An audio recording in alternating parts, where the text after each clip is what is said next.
Gold, trusted gold buyers. మీరు తాకట్టు పెట్టిన బంగారాన్ని విడిపించి ఈ రోజు ఉన్న మార్కెట్ ధరకు కొనబడను. అక్రమ సంబంధాలు అనే మాట మనం వింటూనే ఉంటాం. ప్రస్తుత సమాజంలో ఇది ఒక పెద్ద సమస్యగా మారిపోయింది. అయితే కొన్ని అక్రమ సంబంధాలు మాత్రం వినటానికే చాలా ఘోరంగా ఉంటాయి. అలాంటి సంఘటన భువనగిరి జిల్లా చౌటుప్పల్ మండల పరిధిలో జరిగింది.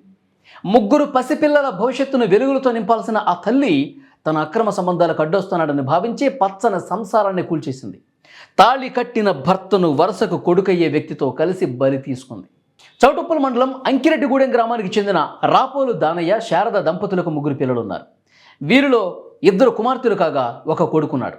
కుటుంబ పోషణ కోసం పంతంగి గ్రామం వద్ద పొలం కౌలుకు తీసుకొని దానయ్య కష్టపడి వ్యవసాయం చేసుకుంటున్నాడు. అయితే శారద దారి తప్పి అక్రమ సంబంధం పెట్టుకుంది. సోషల్ మీడియాలో వేరువేరు అకౌంట్లతో స్థానిక రాజకీయ నాయకులతో సహా పలువురితో సంబంధాలు నడిపిస్తోంది. గతంలో కూడా ఆమె మరొకరితో వెళ్ళిపోయి తిరిగి వచ్చినప్పటికీ దానయ్య పిల్లల భవిష్యత్తును ఆలోచించి ఆమెను మన్నించాడు. అయితే ఆ తర్వాత శారద మరింతలా దిగజారింది.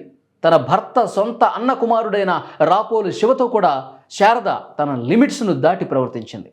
వరుసకు కొడుకయ్యే వ్యక్తితో భార్య సంబంధం పెట్టుకోవడం గమనించిన దానయ్య వాళ్ళిద్దరిపై తీవ్రంగా కోప్పడి మందలించాడు.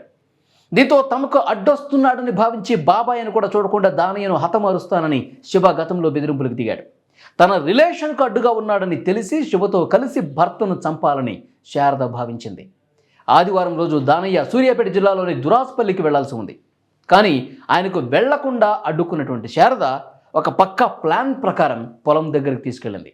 అక్కడకు ప్రియుడు శివను పిలిపించుకుంది. శారద శివను దానయ్య గమనించడంతో అక్కడ పెద్ద గొడవే జరిగింది. గొడవ జరుగుతున్నప్పుడే దానయ్యపై శివ దాడి చేశాడు. ఈ సమయంలో కింద పడిపోయిన దానయ్య లేవకుండా భార్య శారదే ఆయన కాళ్ళను గట్టిగా పట్టేసుకుంది. దీంతో దానయ్య ఎటు కదలలేకపోయాడు. ఇదే సమయం అని చెప్పి వేచి చూస్తున్నటువంటి శివ బండరాళ్లతో విచక్షణారహితంగా దానయ్యని కొట్టి చంపేశాడు. హత్య అనంతరం శారద ఏమీ ఎరగనట్లు పక్క పొలంలో ఉన్న వాళ్ళ వద్దకు వెళ్ళి భర్త కనిపించడం లేదని నాటకమాడింది. అక్కడ ప్రజలు వెతుకుతుంటే దానయ్య రక్తపు మడుగులో శవమే కనిపించాడు. సమాచారం అందుకున్న పోలీసులు ఘటనా స్థలానికి చేరుకుని శారద ప్రవర్తనపై అనుమానంతో విచారిస్తే చేసిన తప్పుని, దారుణాన్ని ఒప్పేసుకుంది. పరారైన ప్రియుడు శివ తన సెల్ ఫోన్లు, దుస్తులను గుండ్రాంపల్లి చెరువులో పడేశాడు. పోలీసులకు దొరకకూడదని పారిపోతుండగా పంతంగి టోల్ ప్లాజా వద్ద పోలీసులు అతన్ని అదుపులోకి తీసుకున్నారు. ఈ కేసు వివరాలను చౌటుప్పల్ డీఎస్పీ పటోళ్ల మధుసూదన్ రెడ్డి విలేకరుల సమావేశం పెట్టి వివరించారు. నిందితులిద్దరిని అరెస్ట్ చేసి రిమాండ్కు తరలించినట్టు పేర్కొన్నారు. ఈ కేసులో భార్య శారదతో పాటు రాపోలు శివను పోలీసులు అరెస్ట్ చేశారు.